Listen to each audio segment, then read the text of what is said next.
If you thought Vande Bharat was fast, wait until you see what just happened today. It's February 17, 2026, and the Indian government has officially greenlight the design of our first indigenous 280 km per hour high speed train. In the past, Indian Railways was known for being messy but slow. We relied on 40 years old technology and reached even 130 km per hour felt like a luxury. But today, everything is changing.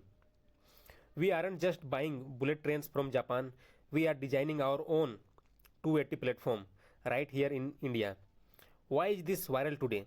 Because after the success of Vande Bharat, the world doubted if India could build high speed rail on its own. Today's news from the Railway Ministry proves we can.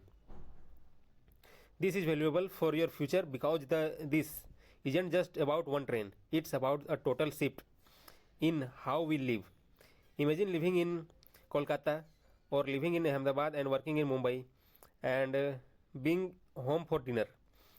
This speed revolution is going to explode real estate values in tier 2 cities and changing the economy forever. In this news, we are looking at the past of the slow rails and the present 280 km news and the future values for your wallet. Let's see. Here is the viral secret. Why is India designing a 280 km per hour train when we already have a deal with Japan? It all comes down to the math. In the past, we relied entirely on Japan's legendary Shinkansen technology, but as of February 2026, the cost has become a major taking point. A single coach from Japan cost roughly 46 crore rupees, but the new indigenous train sets being built by BEML in Bengaluru, they are estimated the cost only 28 crore rupees per coach. This is nearly 40% cheaper. This is exactly what the viral context is all about. We aren't just saving money, we are owning the technology. The government has already awarded a 866 crore rupees contract to BEML to deliver the first two high-speed train sets by the end of this year. Why is this valuable for your future? Because if you use expensive imported trains, the ticket prices will be out of our reach for the common man. But by building them here, we can keep the fares competitive with air travel. This means high speed won't just be for the rich. It will be for everyone. The speed revolution is finally becoming affordable. This isn't just about one train line between Mumbai and Ahmedabad anymore. Tomorrow's India is being remapped. As part of the Union Budget 2026, the government has officially identified 7 new high-speed corridors covering nearly 4,000 kilometers. In the past, traveling from Delhi to Varanasi was an overnight struggle.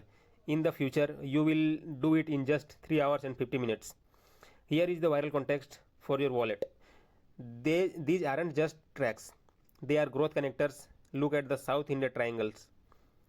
Hyderabad, Bengaluru, and Chennai are being connected by 3 separate high-speed lines. Imagine traveling from Chennai to Bengaluru in just 1 hour and 15 minutes. And for the first time, the Northeast is getting a seat at the table with the Varanasi Siliguri line. This is valuable for your future because when travel time shrinks, your choice of where to live and work expands.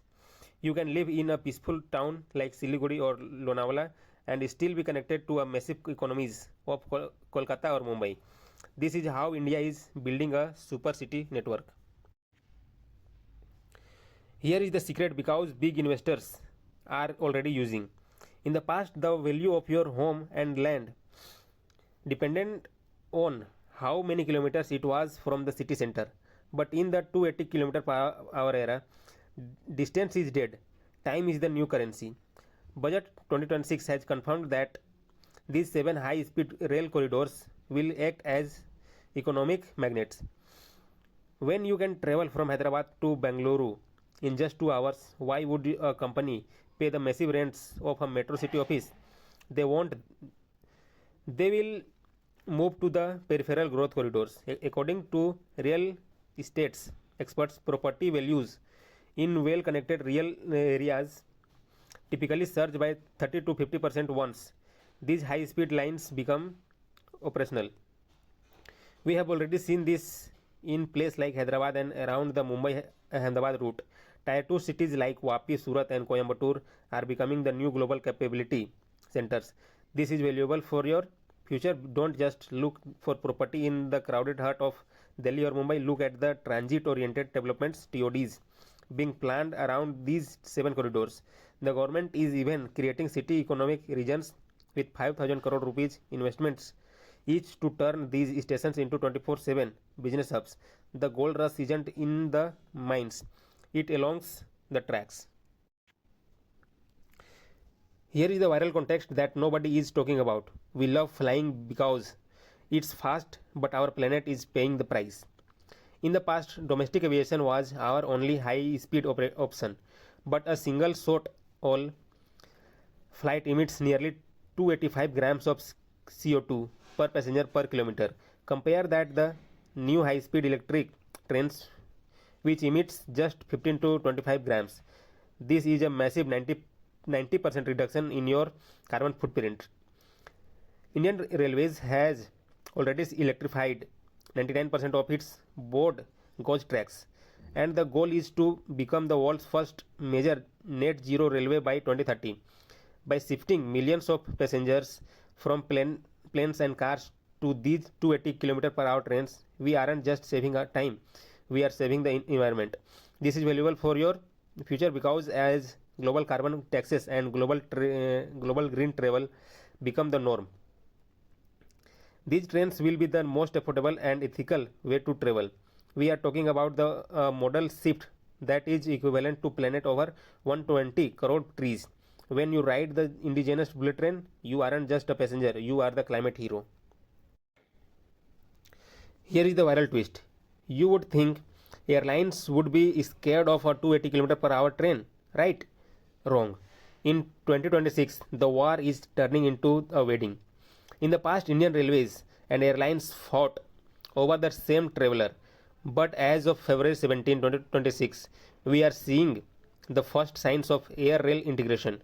Airlines like Air India and Indigo are starting to realize that flying short distances like Delhi to Jaipur or Mumbai to Pune is actually inefficient for them. They are now looking at the global model where you can book a single ticket from London to Nagpur. The plane brings you to Delhi and the high speed rail takes you to rest of the way, all on one booking with your luggages transferred automatically. Why is this valuable for your future? It means airport will become multimodal hubs. Delhi's IGI airport is already planning India's first air train to connect in terminals by 2027. This shift allows airlines to free up their planes for more profitable international routes, while you get a faster, smoother and cheaper journey on the ground. The future of travel isn't air or rail, it's air and rail. So here is the final viral context. When can you actually buy a ticket? As of today, February 17, the BEML facility in Bengaluru is officially moving into the manufacturing phase. The first Indigenous 280 km per hour prototype is scheduled to roll out by December 2026. After that, it will go through 8 months of high-speed trials to ensure every bolt and wire is perfect. Mark your calendar for August 15, 2027. This is the target date for the first commercial run on the Surat-Bilimora section. In the past, we waited decades for technology to reach India. In the future, we are the one exporting it. My final verdict: the 280 km per hour revolution isn't just about faster trains, it's about a faster India. It's about more jobs, cheaper travel, and the end of our dependence on global giants. If you enjoyed this news, India's high speed tech future, hit the like button and subscribe the viral context for your daily dose of facts that matter.